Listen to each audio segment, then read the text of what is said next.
नमस्कार मंडळी, स्वागत करते आणखीन एका नवीन आपल्या ब्लॉगमध्ये. मी श्वेता. तर आम्ही चाललो आहे आमच्या शेताकडे, म्हणजेच फार्म हाऊसला. अगदी जवळच आहे, घरापासून चालत जायच्या अंतरावर.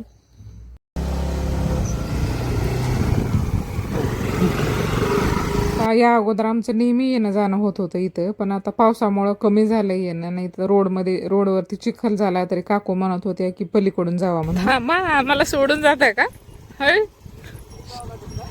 हा, कुठून? हा, पुढून का?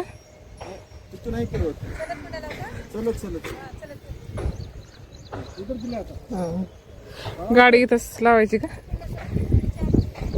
बर बर. तिथून इथून तर जाणं शक्य नाही ना, गाडी तिकडून यायचं. आम्ही यावं का इथूनच? नाही, येत असलं तर जावं म्हणलं त्याने. नाही आता गाडी कुठं लावता?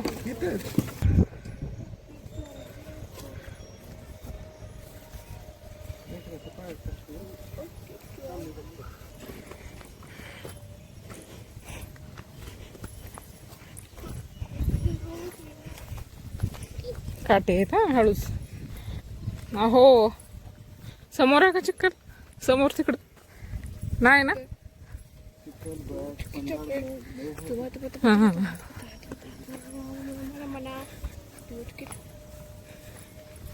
समोर तर नाही ना आपल्या अच्छा, फार्म हाऊसच्या समोर नाही ना?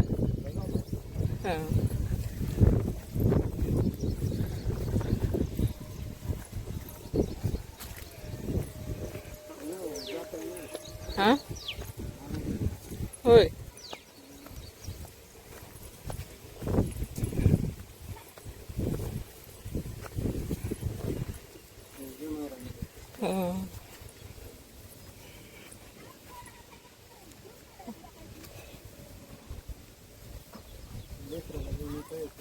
मला येते.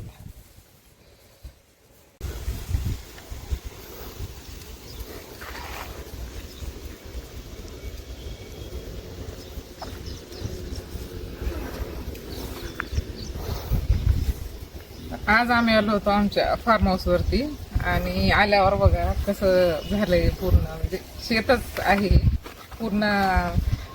नंतर ही कंपाऊंड वगैरे आम्ही करून घेतलं. या अगोदर आपल्या चॅनलवरती ते बरेचसे व्हिडिओ आलेले आहेत, आणि तेव्हाची अवस्था आणि आत्ताची अवस्था बघून खरंच म्हणजे एवढं वाईट वाटलं. म्हणजे बऱ्याच दिवस झालं येणार होतो आम्ही इथं, अहो नाही, ऑफिसमधून वेळ भेटत नव्हता इथलं साफ करून घेण्यासाठी. जेव्हा आम्ही इथं नेहमी येत जात राहत होतो ना, तेव्हा सतत हात फिरवणं म्हणजे आलं की अहो तर बसतच नव्हते. आलं की गवत काढणं, नंतर ते सगळे एकत्र गोळा करून जाळून टाकणं. माझे आई वडील, पप्पाचाही प्लॉट इथंच आहे, ते पण नेहमी येत होते.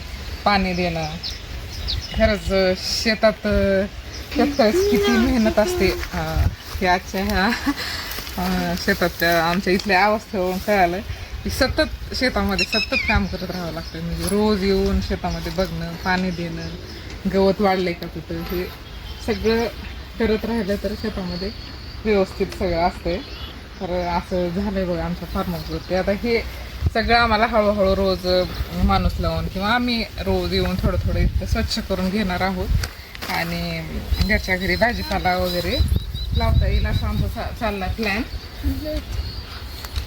आणि इथं ना भरपूर भाजीपाला घ्यावा अशी आमची फार इच्छा होती. हे जे झाडं बघताय ना, त्याच्यामध्ये हे वांग्याची झाडं लावलेली होती. हा नाही, छोटे छोटे वाळलेत हे सगळे.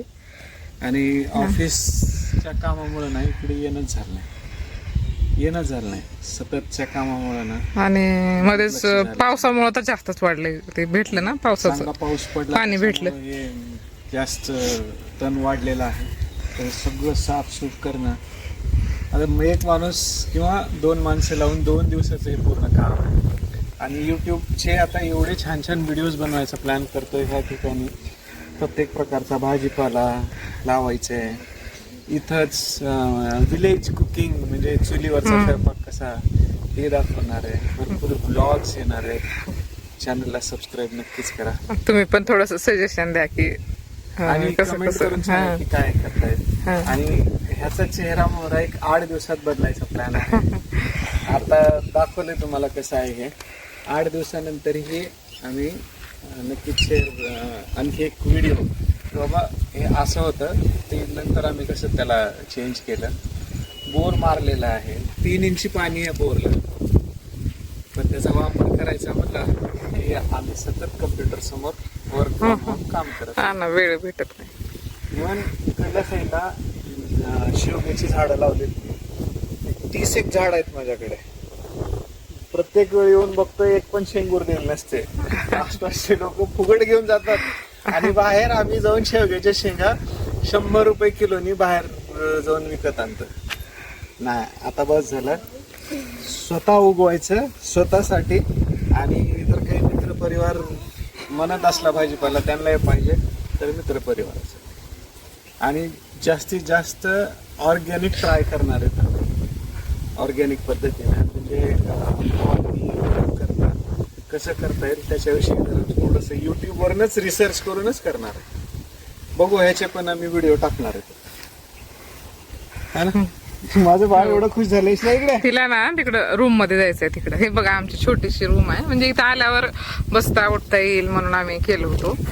मध्ये छान आहे, व्यवस्थित आहे सगळं, बसायला खुर्च्या वगैरे सगळं ठेवलंय मी.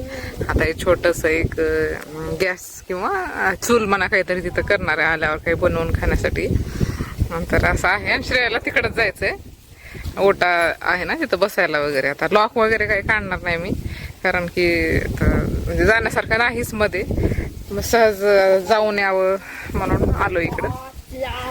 खिडकी थोडीशी उघडीच आहे का ना. हा,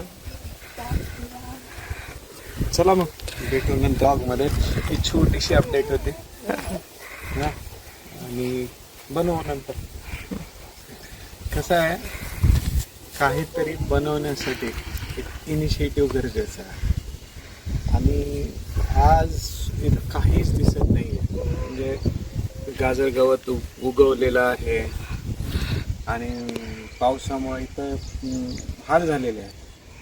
पण ह्याच्यात सुद्धा नंदनवन फुलवायचं असलं तर माणसामध्ये एक इच्छाशक्ती लागते. तर सहज प्लॉटकडे एक चक्कर मारून यावी म्हणून आलो होतो आम्ही. आता इथलं साफ करून घेण्यासाठी रोज थोडा थोडा वेळ लागणार आहे, हळूहळू करणार आहेच. आणि इथं बघा फुलं सुद्धा खूप छान लागलेत, गुलाबाचे, पुदिना लागलाय. आता हे जे जे पाहिजे ते ठेवून बाकीचं काढायचं आहे. तर असा होता आजचा छोटासा व्हिडिओ. तुम्हाला आवडला असेल तर लाईक शेअर सबस्क्राईब करायला विसरू नका. भेटूया पुढच्या व्हिडिओमध्ये.